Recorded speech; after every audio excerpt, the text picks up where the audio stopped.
Greetings, gamers, and welcome back to the late game. I am the long game hunter, and this is the Banner Saga. Now with 100% more in-game sound. I don't know what that previous bug was with my recording software, but I seem to have addressed it with a simple reset. And things are working wonderfully again. I don't know what I'm going to do with the previous two recordings, but I'll figure something out. I'm going to figure something out. In the meantime, we've got stuff to do. Alright, so let's figure out what's next.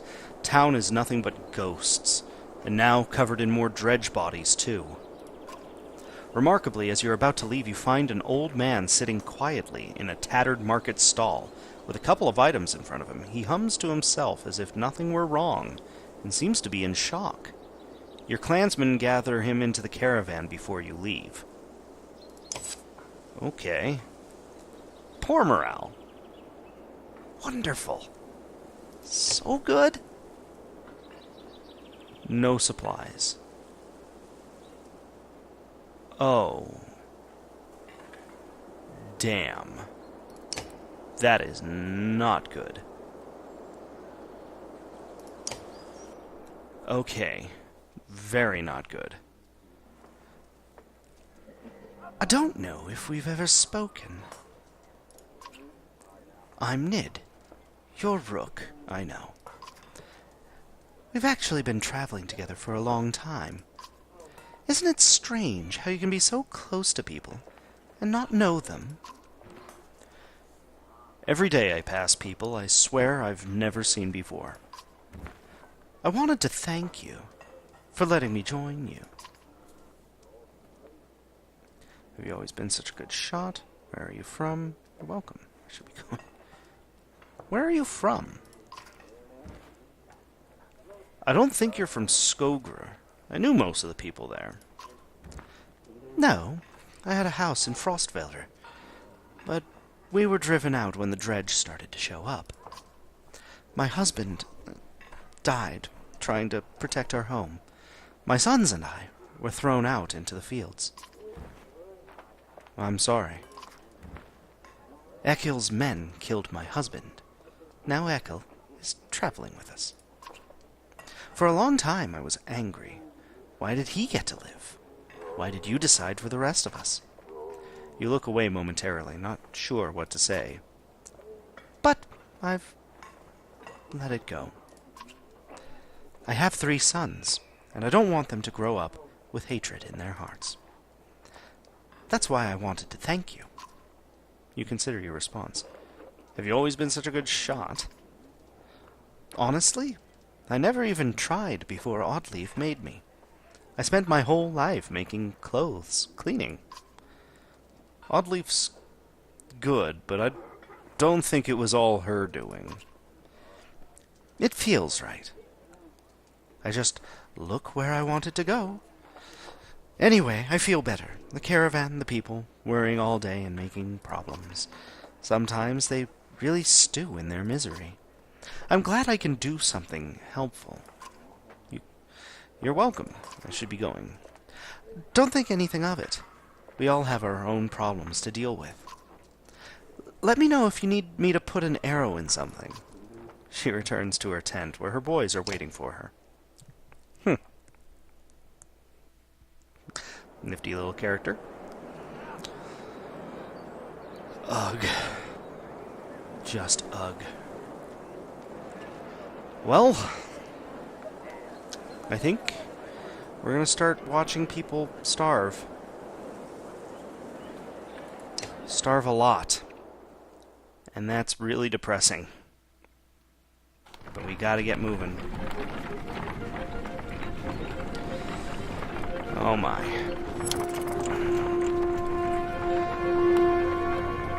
Pray for good fortune. A group of men with broad shoulders and thick cloaks approach the caravan. They might be outlaws, you hear nearby, and the idea quickly ripples through the clansmen. One of the strangers approaches, saying, "We've run out of food. Any help would be welcome. His hard eyes reveal nothing of his motivations. You consider how you want to approach this. Offer no food, but inform them of the dredge. Ask them how they came to be here. Fight with us and earn your food. Decline to help the strangers. Offer them a few days. What supplies? We don't have supplies. How do they come to be here? The men get nervous and reveal sturdy weapons. Your warriors step forward until the leader holds out a hand, saying loudly, "The last group to ask questions tried to kill us. Tried. Let's keep this simple.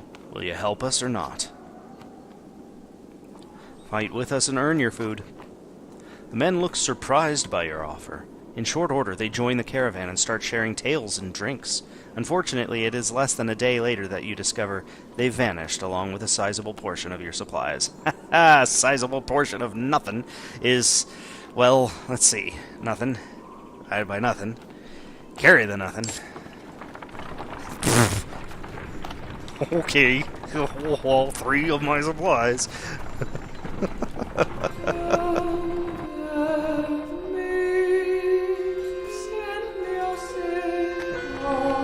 Another godstone.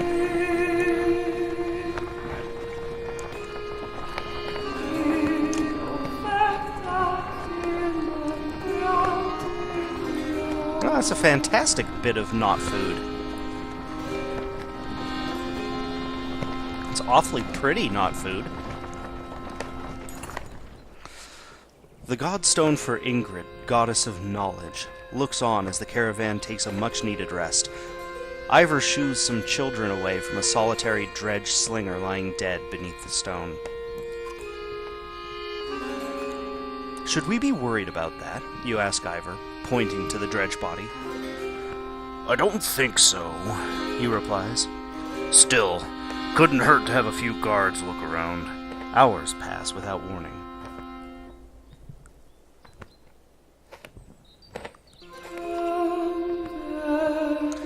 Ingrid's godstone is carved with ancient runes, which don't make much sense to you, though Avon tells you some of the Menders have deciphered them. It's how the Menders learned the language of the gods. Past the largest stone, a long series of slabs contain more writing all the way down the hill. The odd thing, he tells you, is that the writing occasionally changes depending on who is reading it. Usually, it describes the history of the gods, but it can be about nearly any topic. Sadly, Avon doesn't know how to read it. Not himself. Juno could, he says. Again, the mythical Juno. As you're readying to depart, you hear screams from near the main godstone. The same boys so curious about the dead dredge before are shrieking and pointing. For a moment you think it must not have been dead, but then you see that they have opened a wrapping that was in the dredge's hands. Wait, says Ivor, his arm across your chest. This shouldn't be seen. Get everyone away. A chill sweeps over you. Alette pushes past and gasps. Stop, shouts Ivor, but the curious onlookers have already seen it.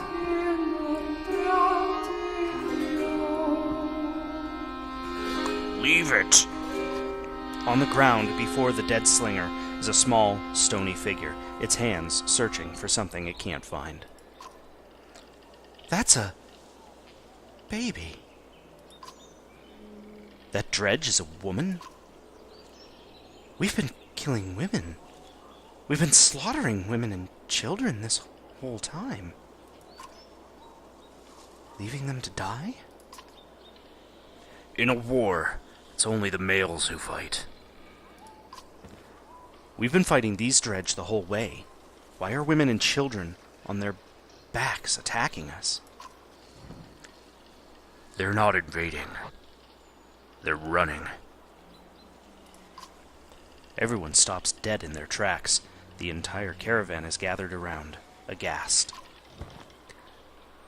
When I spoke to Juno, she told me something was coming. She didn't know what. A darkness. Something black is covering the world, and the dredge are running from it, just as we're running from them. The serpent, quake. It's all the beginning of the end.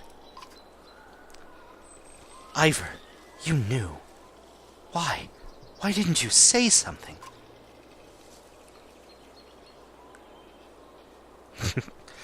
Could be read one of two ways. Ivor, say something, or Ivor, say something?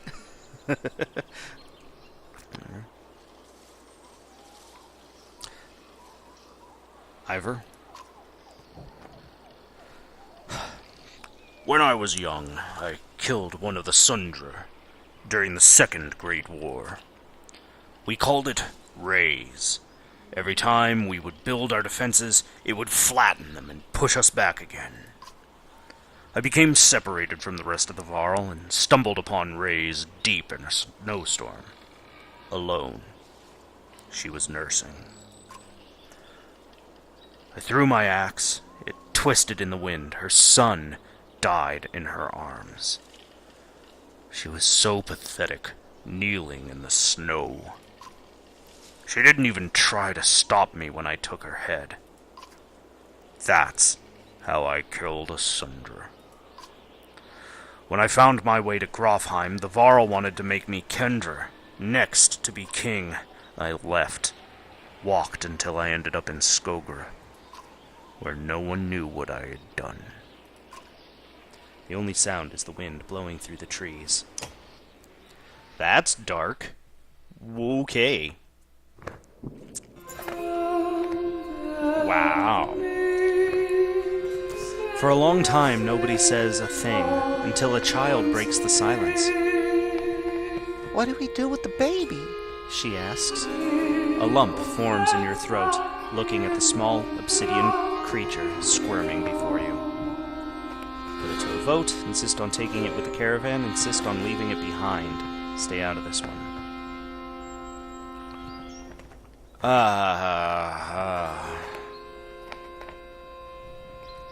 Insist on taking it with the caravan. We're gonna try. I mean, chances are it's gonna starve with the rest of us, but we're gonna try. You argue strongly for showing mercy and humanity. Some of the women in the caravan hesitantly agree to take in the Dredge infant, while others are furious about bringing it along. Not long afterward, one of the women comes to you. Its swaddling was being held by this, she says, giving you a hairpin that looks distinctly un-Dredge-like. An inscription on the silver almost slips your notice. Persevere. From the goddess herself, if you ask me, the woman tells you. Alright. So we gained an item.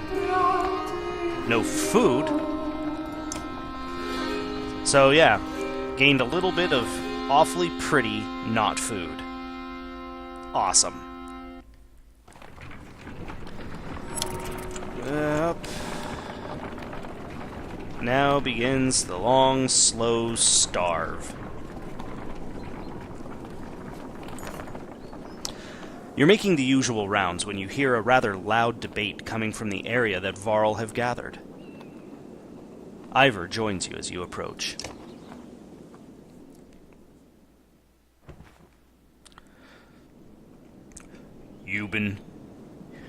You'd rather be known for falling asleep and dying in the corner of a mead house than battling a Sundra? No, I'd rather be known for not dying. Don't even know what you're worried about. I did this 100 times in the Great Wars. Take some warriors, plow headfirst into the Dredge. They follow you into the hills, get lost. Now they're not following you. When you did this 100 times, did they have Bellower leading them? Have you never heard about the time I hit Bellower in the head with my throwing axe? Both Varl halt their debate when they suddenly notice you watching. What's this about? Don't stop on my account. You're planning to confront the Dredge? Question mark? Careful, my friend. A lot of old history getting thrown around here. The warriors were just noting that there's a damn good number of Dredge on our asses. Bellower pulling up the rear. This one thinks he can just wander up there and throw them off our tracks. How about some gratitude? Thought you'd be happy to finally be oldest Varl in the land, Euban. I'm never happy to lose more Varl, Krumr. Besides, I'm not convinced you're really older than me. Old rivalry you've got there. Comments like that remind me. I've already wasted too much time doing nothing. In the old days, I'd already be halfway to the battlefield by now. Speaking of which... You coming, Yngvar? You could ask Bellower for your arm back. I don't think so. Not exactly in the mood right now. Alright then. I'll tell Hadverborg you said hello.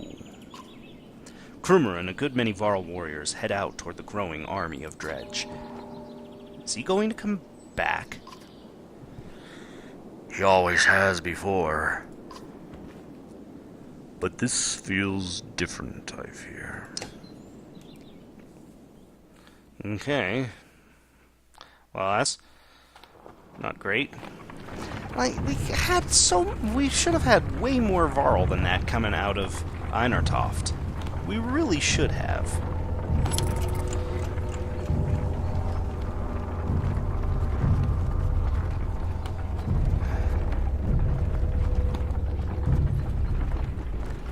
Yeah. A scout returns with a nearly frozen child. I almost stepped on her in the snow. Looks like she must have been running from something, he says. Patches of blue mottle her pale skin, but her chest rises and falls ever so slightly. Even just carrying her along could kill her in a state like this, says a woman. We could be in danger here, points out another. Keep moving, but let the healers tend to her. Fighters stay alert for any threat while the caravan moves on. The healers rub the girl's arms and legs under blanket to no avail. An hour later, one healer approaches you with tears in her eyes. She says nothing, only shakes her head. That's a shame. That is a shame. Oh, thank God, Sigrholm.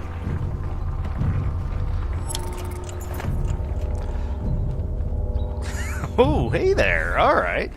Gather round, doubters! Echoes a shout in the distance as Krumr and his band of warriors break through nearby foliage. And behold the invincible Varl! The caravan is thrilled to see Krumr return safely. Sure am. Did the plan work? Asks Euban. Work? Resounds from Krumr. Of course it worked. Same old Dredge. Should be another day or two at least before they even find their own asses. And if you apologize, I'll tell you how I found these, Krumr says, tossing you a pair of leather gloves that look big enough for a Varl. He leans in close, whispering so Euban can't hear. Had something to do with a raven's nest and a hair tie. Okay. Dundra's hand. Well, alright. Morale popped back up a little bit. As Sigurholm approaches, we fear the worst. The once calm lake surrounding it now looks like a bowl that has been flipped. Proud home sinking into muddy water. A side effect of the quake. What has the rest of the world become on the other side of the mountains? Oh, dear. Why do I have a feeling that this place is going to be slightly less than helpful?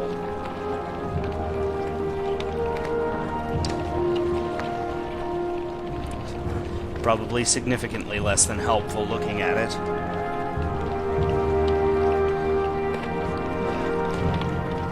Well, I can hope that they have some supplies.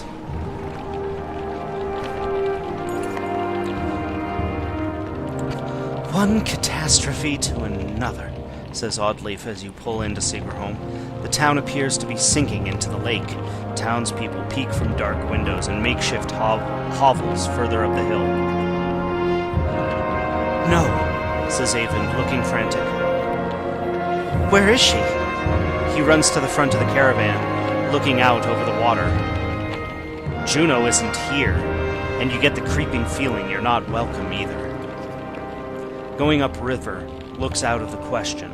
The beach is bare, aside from the occasional skeleton of a ruined fishing boat. You reluctantly set up camp in the sinking town. Yeah, very reluctantly. All I'm saying is, how long are you willing to wait? While taking stock of caravan, you've inadvertently walked into a debate between Oddleif and Avond. As long as we need to. And I think we need to get out of here. I don't feel good about this place. Why? What's wrong? Something doesn't feel right. The people here are staring at us like those vultures in the wastes. I'm sorry, Avon. I think Oddleif is right. I saw a man. The whole time we were setting up, he was just watching me. In a creepy way. And how long before the dredge find us here? Juno will come. Just give it a little more time. Rook, listen to me. I need you to trust me on this. Oh, man. We took the long way round, and she's not here?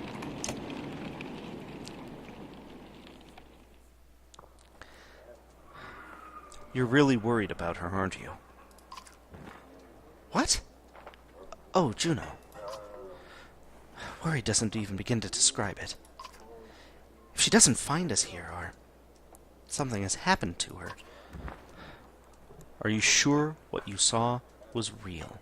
It could have been a dream, or... I don't know. You were pretty exhausted. I don't know.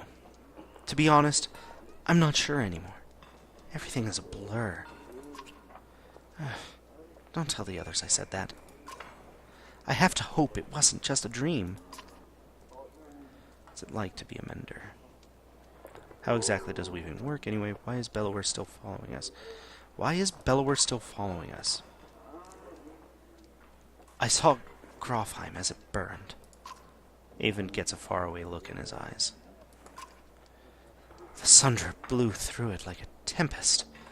The Varl fell in the thousands. Most of the Sundra left the city and headed south. Who knows where they are now? They might be destroying every town they come to, or heading toward Arborang. Bellower stayed in Grofheim, just for the sport of it, I think. As we fled to Einertoft, I thought he must want to wipe the Varl off the map completely. But then he came after us. Maybe he knew Ivor was the one who killed Reyes? Maybe, but let's just make sure he doesn't catch up. Do you think this is the end times? I don't know what to think. I wish I could give you a better answer. Even if we escape the dredge, that serpent said a darkness was covering the world. I don't know how long that'll take, or what it means even. I'm just trying to solve one problem at a time. The Menders are in Arborang. If we can find ships and make it to the capital, we might have a chance. What's it like to be a Mender? Being a Mender? I guess I never really thought about it like that. It's just part of me. They knew very young that I would join the Order. Born into it, you could say. My mother and father, both Menders. The guild is for lots of people now, both builders and healers. Do they all pull lightning out of the sky? No, that's not normal. It's one of the reasons I know Juno. She's one of the council. She helps me control things like this, so we don't end up scaring people. How does weaving work exactly? Well, the hardest part is usually seeing the threads. Everything is part of the tapestry. It's made of threads woven together. If you can see the threads, you can manipulate them. I don't know how to explain it, really. It's like trying to play a harp with invisible strings. Look at my staff, for example. Some menders carve intricate patterns into the wood to help them remember the shapes of... Like I said, it's hard to explain. It won't take any more time. No, it's okay, Rook. I appreciate the talk. It's good to stay grounded. I spend all day worrying about serpents or Sundra. I think a lot of people are intimidated or scared, maybe, of me. Don't worry, it's nothing new. I'm used to it. Maybe sometime we can talk about things that don't include the world ending? Lofty goal in these end times. Okay. Come on, baby. Papa needs some crackers. Yes! Okay, food. Food.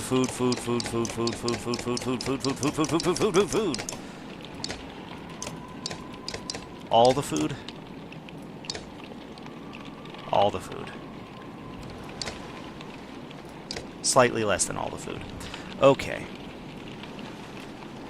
I wish we could kind of sell off some of the items that we have that just aren't really necessary. Let's see. +3 will per kill, the Aetrefang. The Tistleberry. +2 will unrest. Well, that's kind of cool. But I really don't think I need any of those.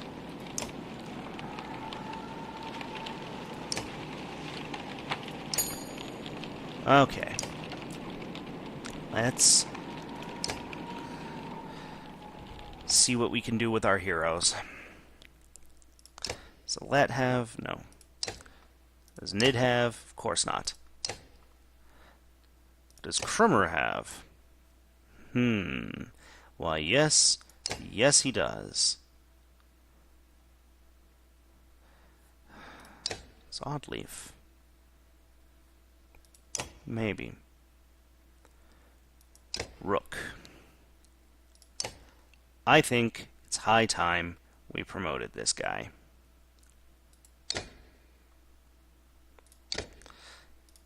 He's such a workhorse when it comes to beating on Dredge.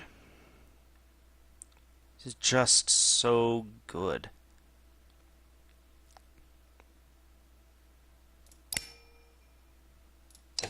Yeah. Worth it. Okay.